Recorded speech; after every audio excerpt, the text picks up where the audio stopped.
Senate Health. He's Senator Roger Marshall. Senator, what happened today? Do you think RFK Jr. gets confirmed? Because it was a crazy day. They went after him over vaccines. He kept saying he does support vaccines.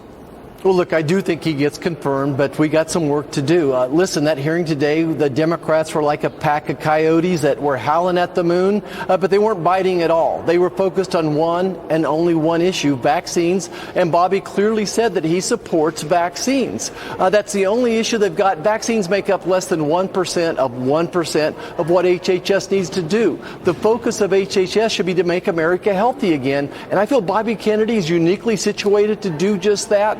I can't wait to get to work with him. You know, but they picked old fights, and he couldn't get his message through. He's not opposed to vaccines. They're picking old fights about fluoride in water, Wi-Fi causing cancer. He's trying to move the health system forward, right? Is that what you tried to hear, or heard, rather? Yeah, absolutely. I think if you listen to Bobby enough, he'll talk about radical transparency. He just wants parents to know the pros and cons, the risk and benefit of a particular vaccine. Should we take all 60 vaccines at the same time or not? But what we know he really is focused on is making America healthy again. Think about this. If you would consider obesity, diabetes, and heart disease, that composes 80% of the health problems in this nation. The Democrats never talked one time about those issues. Those are the issues that are impacting America's health. Those are what the important issues are to Americans. 20% of our youth are on a prescription drug. How come? Let's try to work on the positive piece of that, which is going to be nutrition and decreasing the toxin exposure. That's what's important. You know, he also went after Democrat senators, the anti-Trump derangement, stage 4 derangement syndrome. Let's listen to RFK Jr. here fighting with Senator Elizabeth Warren. Watch this. When I launched my campaign, it was about uniting Americans, Democrats and Republicans. There's no issue that should unite us more than this chronic health epidemic. There's no such thing as Republican children or Democratic children. These are our kids. They used to be my friends, agreed with me on all the environmental issues that I've been working on for my whole career.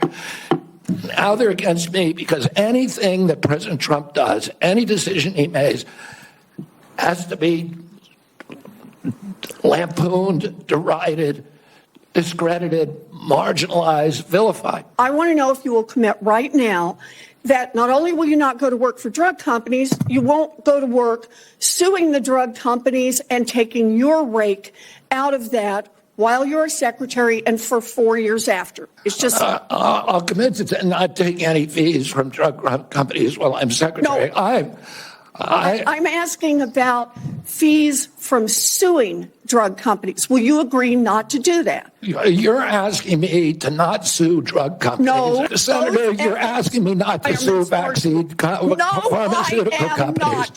Yeah, you are. That's exactly what you're doing. Senator Marshall, what happened there? What was going on? Well, that's a great question. Hard to follow. Those are theatrics. A person that wants to get on CNN tonight, that's what that amounts to. But instead of focusing on what are Bobby Kennedy's goals as HHS secretary, that's what I want to focus on. And the Democrats were not willing to listen to. They may disagree with him on 2 or 3 issues, but surely they agree that our children's health, the mental health of children, is an epidemic type of problem right now. I mentioned a third, maybe 40% of youth have type 2 diabetes or they're obese. So it's hard for me to follow that conversation. I don't think it's productive. Certainly the best thing I could explain is just Trump derangement syndrome. That's got to be it. Senator Marshall, you're terrific. We appreciate you so much spending time with us. Good to see you. Listen to this. Thanks, Liz.